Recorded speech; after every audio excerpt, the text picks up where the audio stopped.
Welcome to Mud 79. I'm Fearless Fred Kennedy, the creator of this totally original and in no way authorized Star Wars fan fiction podcast. If you're listening to this, you probably love Star Wars. I do too, and have always dreamed about telling my own story in a galaxy far, far away. A story that's less about the Jedi Temple and more about those who were on the front lines. A boots-on-the-ground story about how those living in the galaxy survive the horrors of war. That's what Mud 79 is all about. If you're new to the show, welcome, but please be aware this is a series. So if you don't want to be totally lost, start from the beginning with episode 1. You don't want to be a stormtrooper.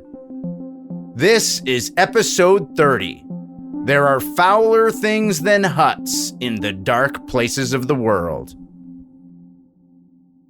The 79th Platoon turned back a major assault on the peak of Poacher's Hill. Wave after wave of battle droids and seshers nearly breached the hill's defenses. But even after landing an assault aircraft behind Imperial lines, the troopers managed to hold their position.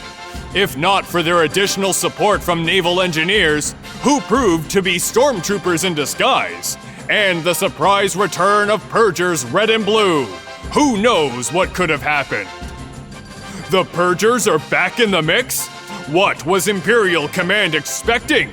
And now that the attack has been repulsed, what awaits Solomon Quai and the Mutters from Platoon 79? Let's find out.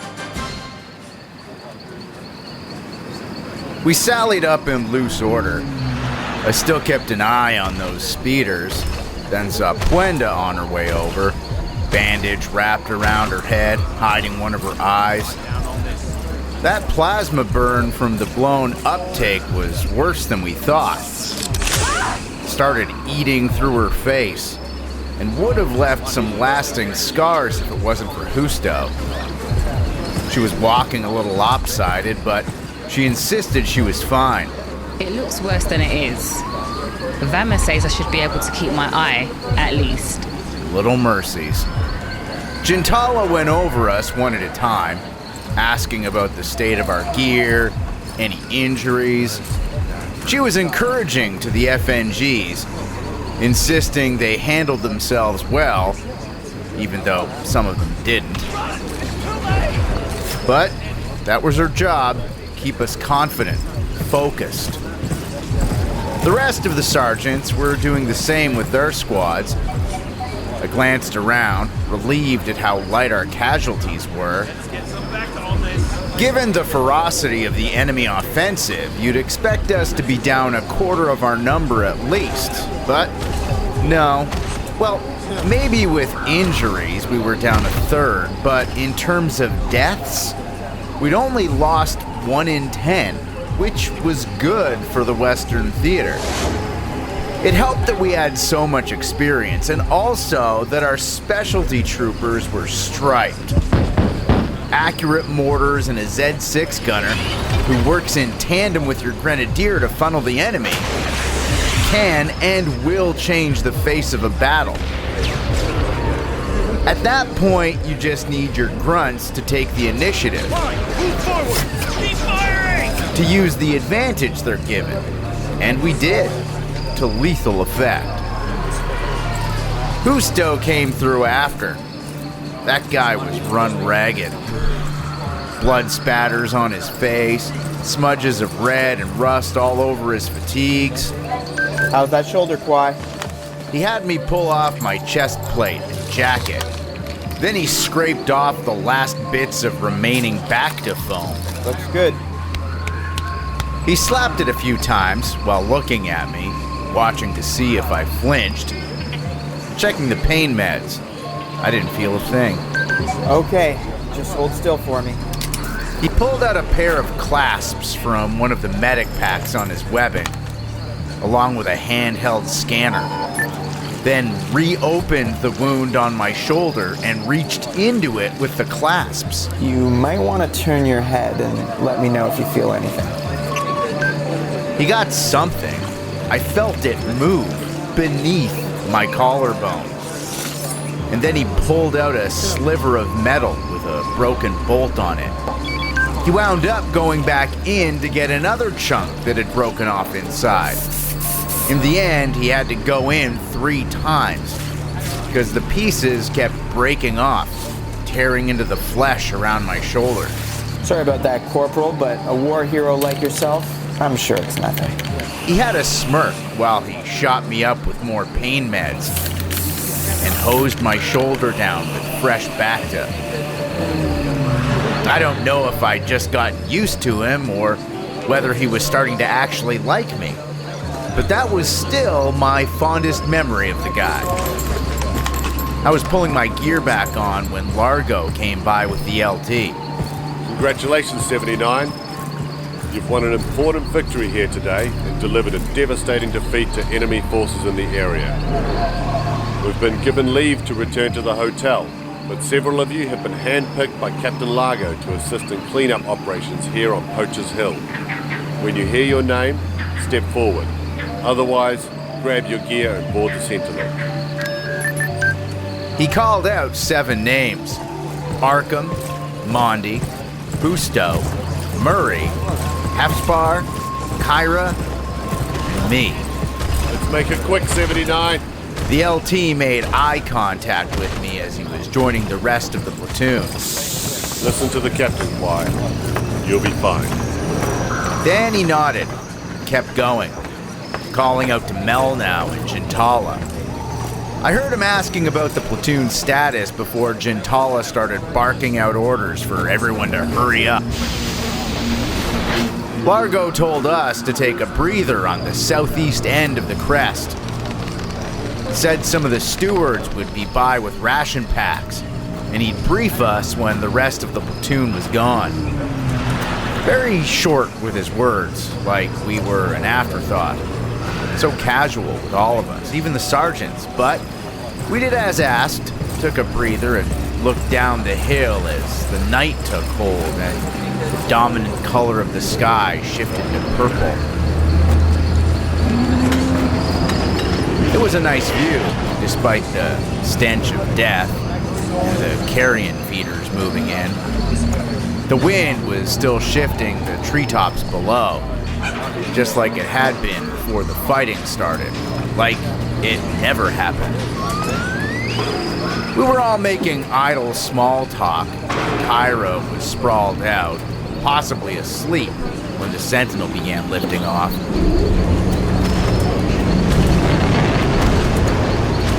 The sound of the grav lifts firing up drowned out our conversations, and we wondered what exactly was happening next. The stewards came shortly afterwards, 2 of them, each pushing a grav dolly. But they had more than just food. There were 4 cargo crates, and the Purgers were with them, only they weren't wearing their signature black armor. They were kitted out, like Seshers. Bigger than normal, sure. Borderline inhuman in their scale. Pale skin, too. The kind you'd see on deep space freighter pilots who hadn't been exposed to a proper sun in decades. Lines of scars from countless surgeries, augmentations. No effort to hide them either. They had the look of patchwork dolls made from scrap fabric, but filled with ball bearings instead of stuffing. When the stewards began handing out the boxed meals, the stale, flavorless food my body was sadly accustomed to, the Purgers cracked open the crates and began rummaging through them, muttering to each other before addressing us. These crates are filled with body armor and equipment meant to disguise you as the enemy. You have 15 minutes to finish eating. When you're done, you'll strip down and change. No Imperial gear, understood? The only thing you wear is what's in these crates. When you've done as asked, return to the mustering point for the captain's briefing. Then they turned and walked off. We just ate. No chatter. I was eating fast so I could get first dibs at whatever was in those crates. Not that it made a difference, everything was pretty drab. Low-grade armor, Duraweave brimmed caps, broken-in boots, bandoliers as opposed to proper webbing. This stuff might be playing a large role in why the Seshers are always leaving wounded behind. I glanced over at Murray, who found a really slick-looking jacket that fit him perfectly. Loads of pockets, too. Pockets were always good. See this? He tugged on the bandolier. It's loose. One of your squad mates goes down and you grab this, you'll lose them. Won't be able to get a good grip. Say what you will about Imperial gear. It's functional. I expected Sergeant Kyra to say something to that, as he was standing right next to us, but all he did was glance over and tell us to hurry up. I looked down at Husto, who was transferring medical supplies into a satchel he found in one of the crates. I asked him if he needed help, and he shrugged me off before getting to his feet and heading to the muster point. Captain Largo was standing beside the speeders, and the Purgers were with him.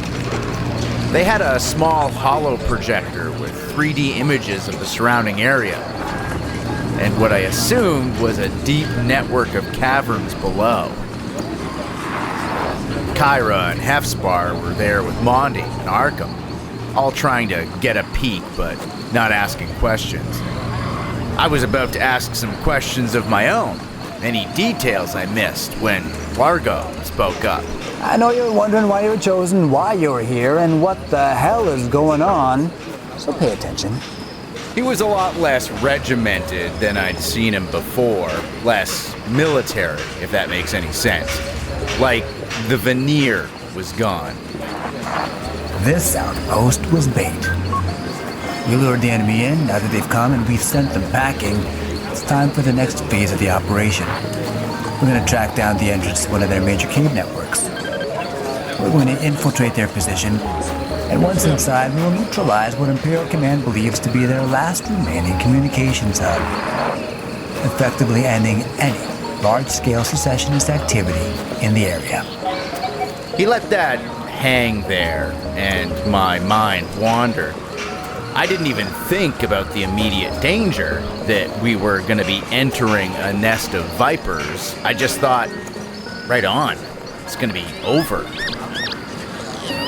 Being my age now, I would have a much more fatalistic approach about what was happening. But I still had that sense of youthful invincibility. I'd been through so much and was still breathing. This was nothing. Just so you're all clear with what's happening, we're posing as mercs under the employ of Timus Marrow. He runs a smuggling ring based in the Otami Belt. You're all former imps, pressed into service, and now you've got to score us out. He slapped his hands on the closest speeder, a pale green brute that looked like it'd fly clean through most prefabs without slowing. There was an E-web on a swivel, mounted on a central roll bar. Wasn't the best design, cause if someone in the back was using it, they could only shoot forward. A wide arc, yeah, but you'd need to hand it off to the front passenger if you wanted to shoot behind. The second was rusty brown. Patches of unpolished, repurposed plating welded clean on. Different design, one with clear military purpose, low profile, less protection, but it had a roll bar closer to the rear. And the circular ring in the roll bar itself allowed the gunner to fully rotate with the mounted heavy cannon. It wasn't an E-web though. It was a PR-20, which had about the same penetrative power as a Z6, but double the rate of fire. These speeders were stolen from the Sesher outpost in the Jar Marches south of the Vista. We've had our engineers give them a once-over and beefed them up a touch. They'll get us to where we need to go and ensure we leave our mark when we arrive. Largo split us into two squads. Those of us in the green speeder were Team Cat. Me, Arkim, who was driving, I didn't realize this, but he initially signed up to be a saber pilot and was forced into the infantry when the numbers were low. Captain Largo was in the front passenger seat, while Sergeant Kyra and the Purger we still knew as Red were in the back with me. She sat in the middle, said she'd handle the E-Web, which was fine by me, because you'd just be a target anyways. The other speeder was Team Wolf. Purger Blue was running the show over there. Sergeant Hefspar was driving, with Husto and Mondi and Murray in the back. They had Mondi up on the PR-20, and she was none too pleased about it. I used one of those back at Fivus. My hand went numb from the vibrations. There'd be 0 radio traffic. Hand signals only. And after loading in a few more supplies, water, rations, and a shitload of ammo, we were off. Zipping down the side of the hill, just skimming the trench lines now pockmarked with det blasts and mangled parts of bodies strewn in patches. The sky was clear enough that the nebula really lit things up, ensured you could take in all the brutal details. Still, the place had a sort of somber beauty. Reflections of mortality, watching the carrion scatter as we got near. Birds, lizards, insects, all making fast work of the dead. I looked back at the crews piling and sorting bodies as we broke through the tree line, slowing down a few clicks till Largo directed Arkim to run through a hunting trail the Seshers had used. Even then, we weren't going much faster than a brisk jog. Quiet. The captain turned in his seat. Pull your ventilator mask up. I want your face covered.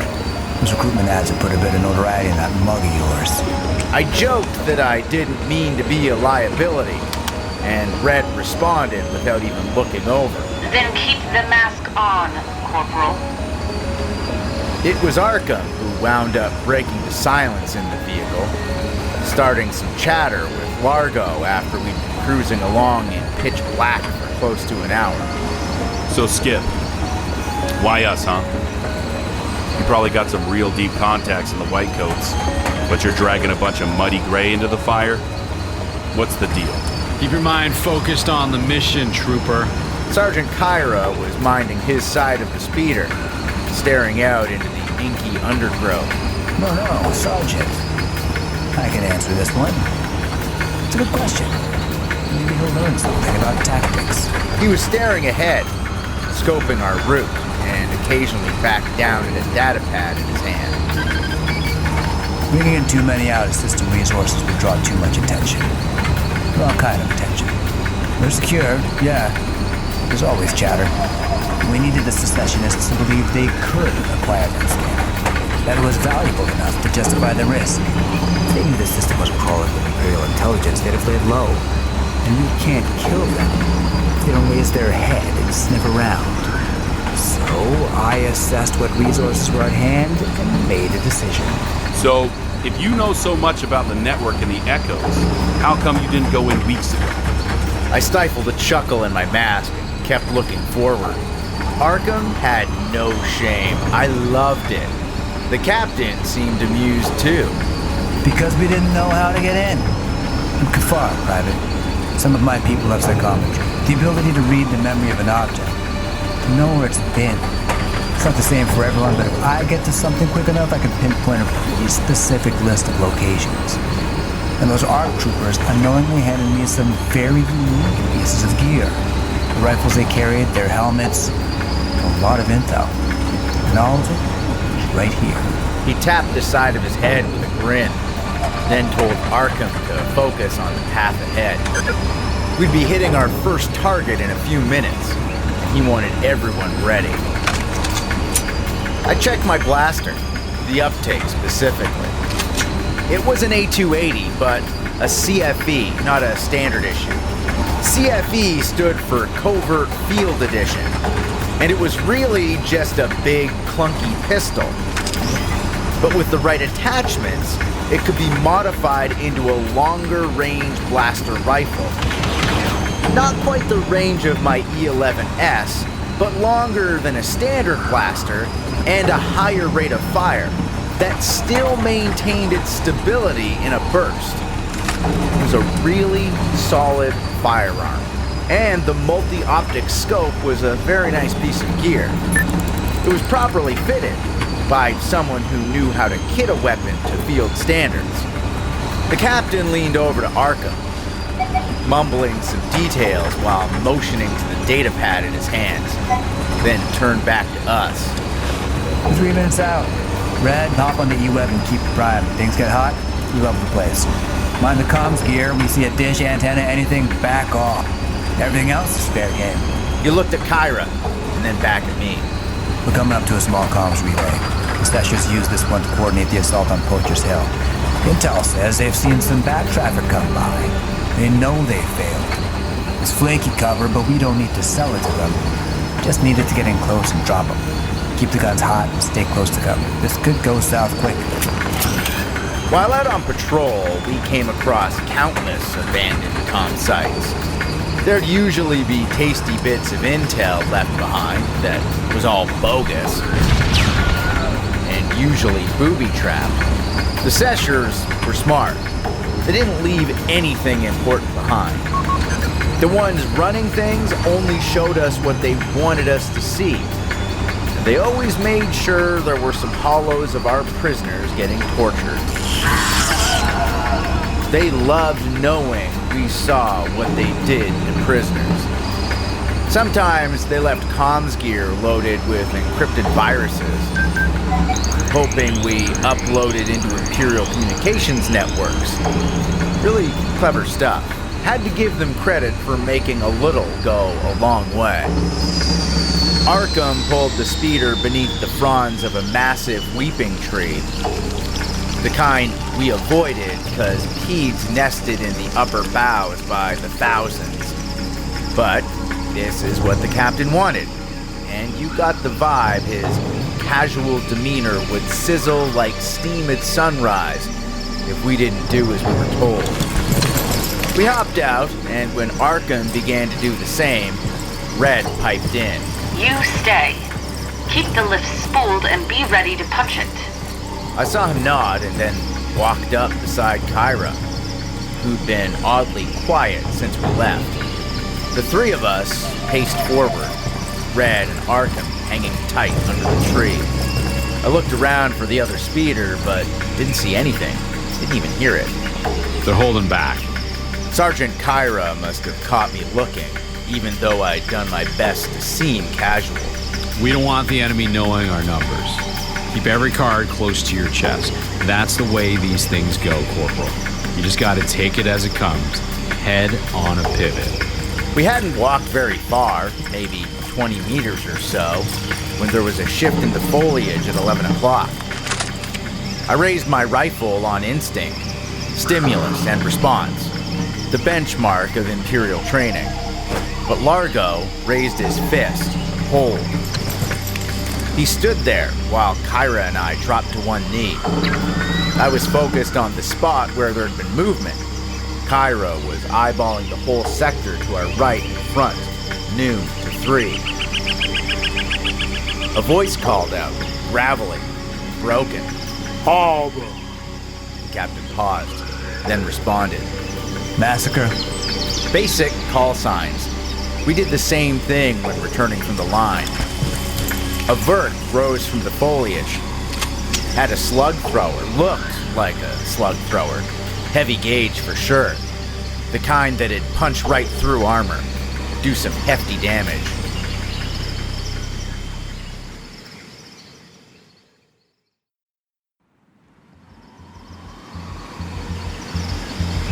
Where are you coming from?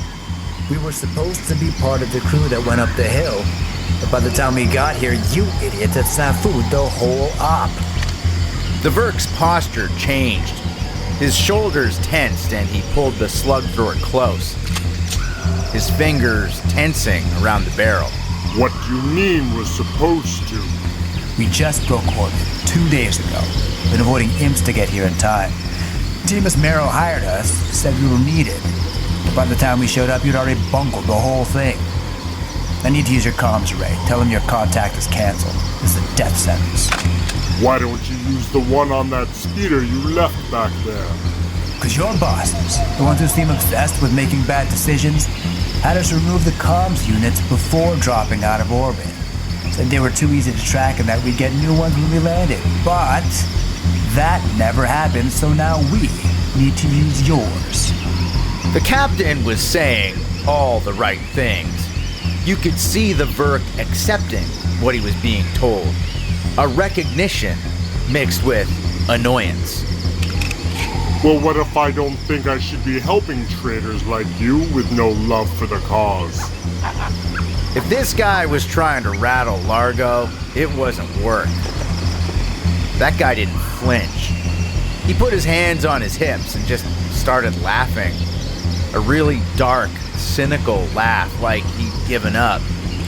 I had sweat running down the side of my face, sliding its way along where the respirator mask sealed on my cheek, and it tickled. At that moment, every nerve was alive. The shooting was going to start, and I eased my trigger finger down, ever so slightly. Marrow is the most reliable source you morons have for fuel cells right now.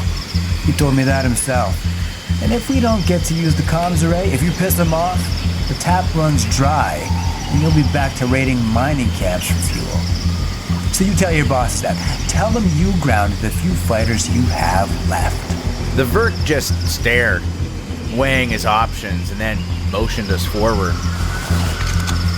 He muttered while taking his place at our rear, his shotgun pointing at my back. When you pass the gibnut tree, turn to your left. There's a trail.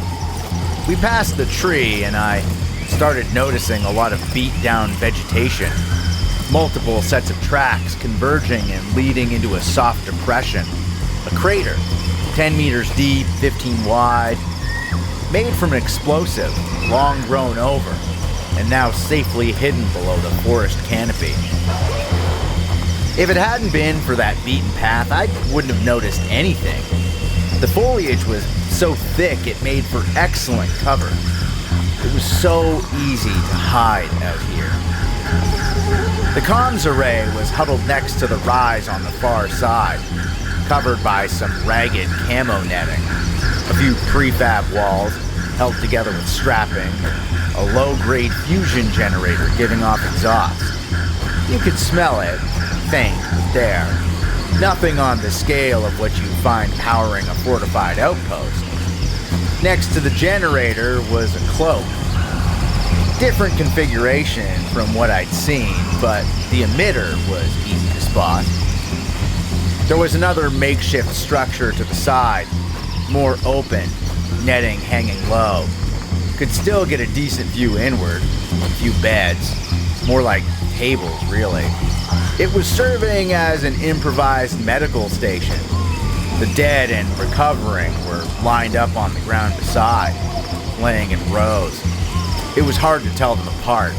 Some had tarps covering their faces, others with jackets pulled up.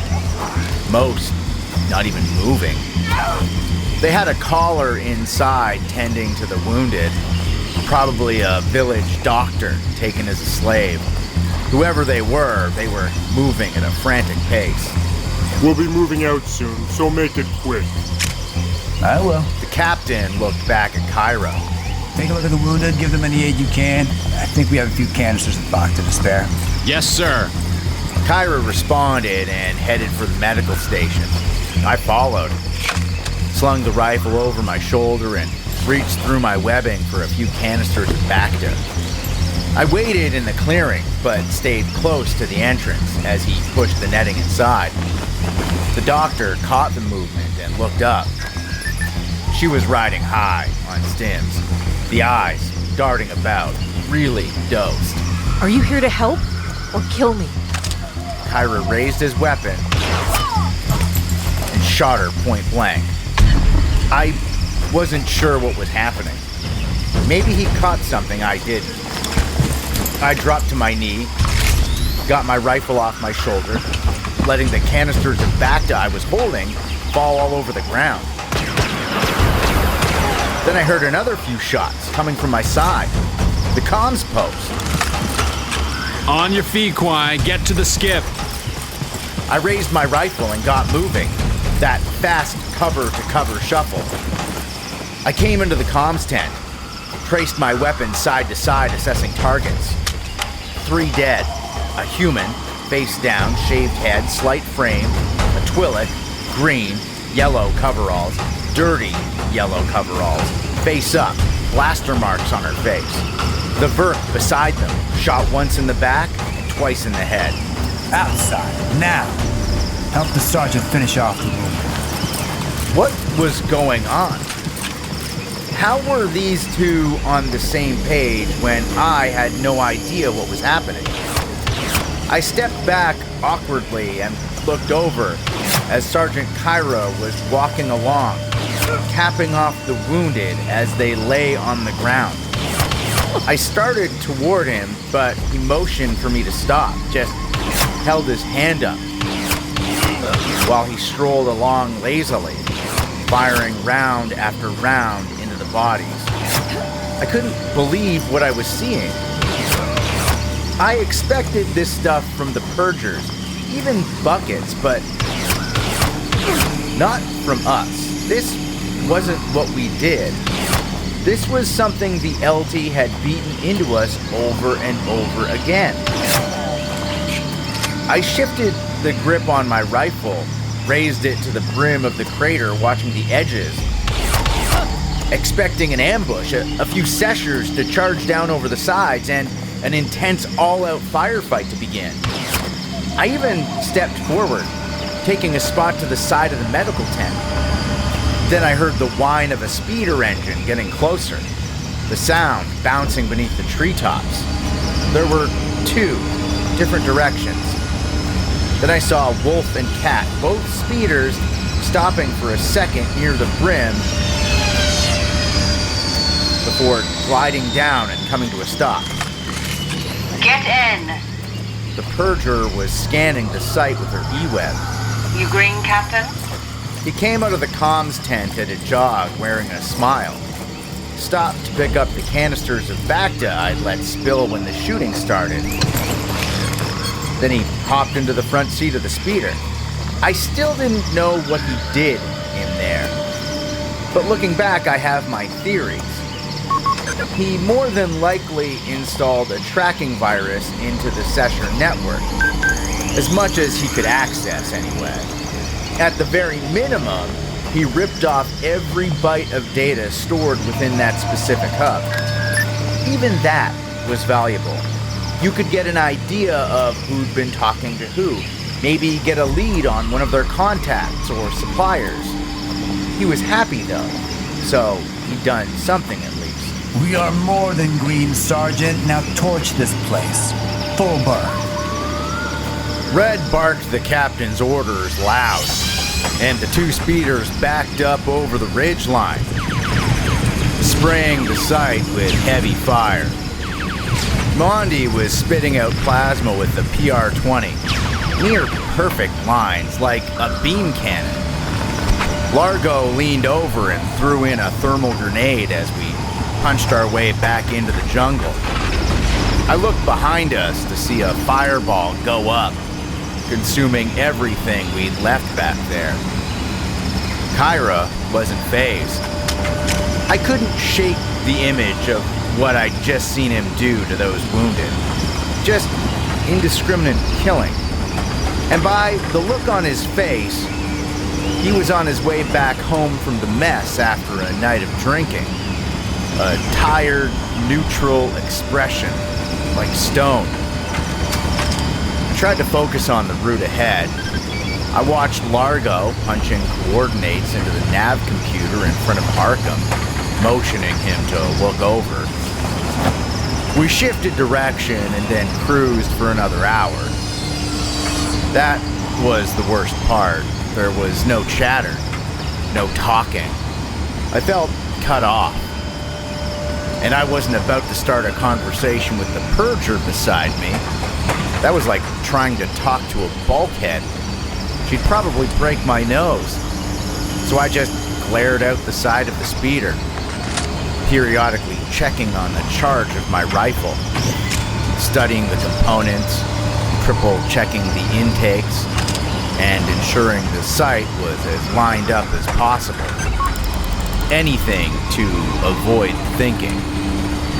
We came out of the jungle and began working our way through rocky scrub along the side of a cliff face. Huge slabs of stone that had broken off and fallen down, breaking again beneath the elements, covered in shrubs and grasses, seeds finding their way into the cracks. Nature versus nature. Everything breaks. It was a still night, but without the jungle above, it felt bright as daylight. The clean air blowing through the speeder, like the approach on a Lardy when we opened the vents. Then Arkim pulled us to the left and we veered down a steep slope towards a river. Rapids. Fresh water from the mountains driving its way over stones and boulders. I watched Largo giving him instructions.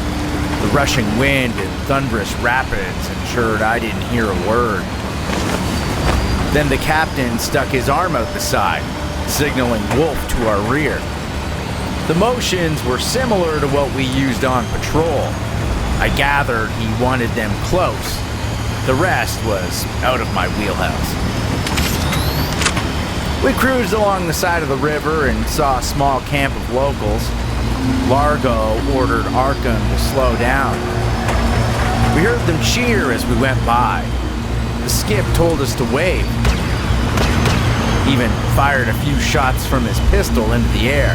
Kill those Imperial bastards! After we passed, Largo leaned around in his chair, speaking to Red. I trust you got their picture with the external scanners? She checked her bracelet as it projected a series of stills. Campers, hunters, poachers, whatever they were. Aye, sir. We'll upload them to the security database and have them brought in for questioning immediately. Good. He glanced over at me with a predatory grin. Can't have such your simps like that walking free. Can we, Corporal? I shook my head. No, sir. He was right, though. That camp could have just been a watch post, posing as civilians. Stuff like that is what made this conflict so infuriating. You were never 100% sure on who the enemy was until the blasters started shooting. We followed the river for a few minutes, then Arkim turned into a ravine. Sheer cliff faces on both sides. Went up 100 meters or so, easy. The far side sloped back up into the mountains. This was where the High Steps mountain range began extending into the Toblin range and the Gossamer peaks on the southern edge of the continent. Largo motioned Arkim to slow down, and then pointed up ahead to the right. I looked too, staring at the damp rock faces, jagged and blackened from mildew, vegetation poking through, grabbing a hold of any purchase. Similar plants to what grew on the bottom, stiff grasses and gnarled bushes. Arkim brought us to a stop and Wolf pulled up beside us. Blue looking over at Red, then bringing his attention to the captain, who was hopping off the speeder. We were wide open. This was a dead no-no, a tactical nightmare. Rain falls on Coruscant. He called out to the cliff face, then looked back at us and raised his eyebrows. I wondered if he was in character, if this was a role, off-balanced merc captain. That was plausible. I dealt with my share of dosed mercs who had one too many rounds of stims. Then he turned back to the wall, called out again. Rain falls on Coruscant. He stopped mid-word, and a massive section of the wall face faded out of view. Finally.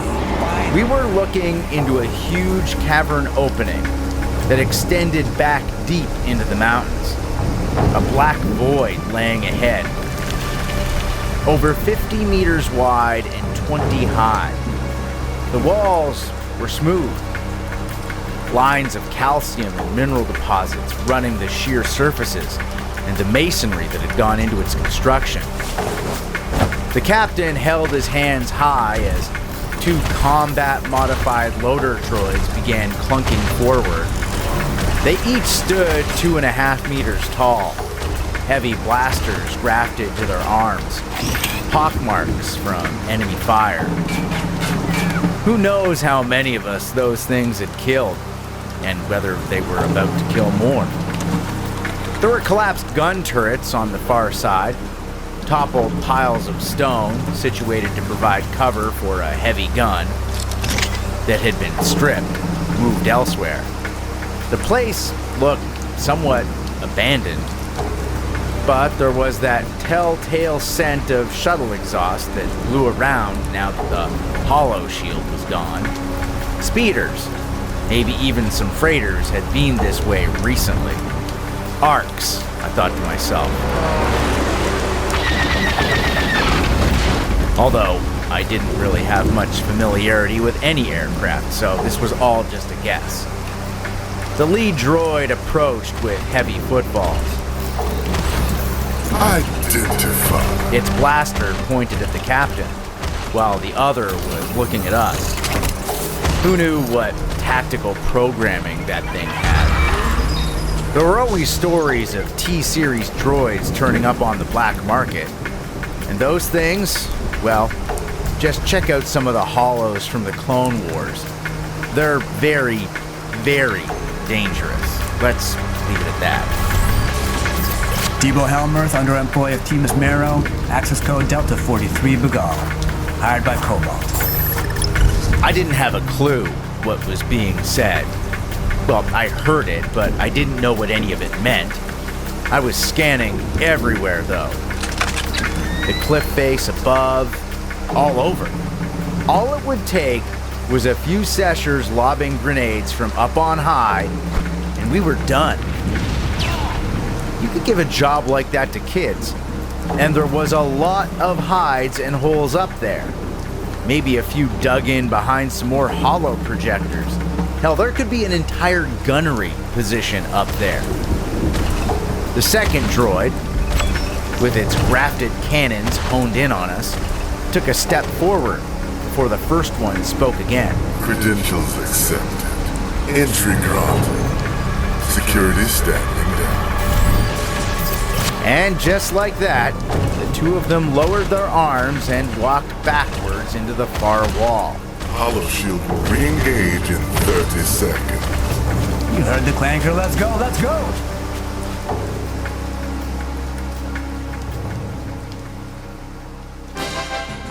Has Captain Largo really found their target?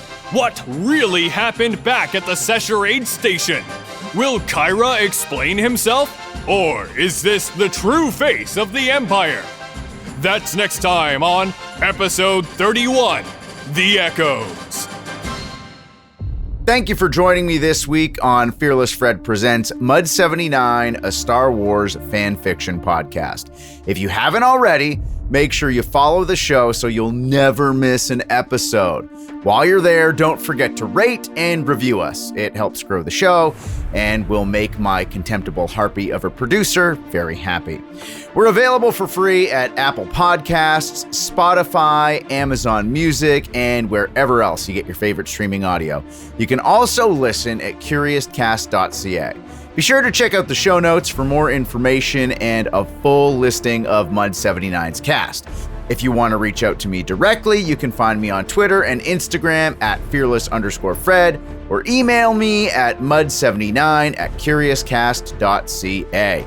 This show is hosted and written by me, Fred Kennedy, and Dila Velazquez, the Harpy, our producer. Sound design is by moi, and final production is by Rob Johnson. I'll see you next week for more Mud 79.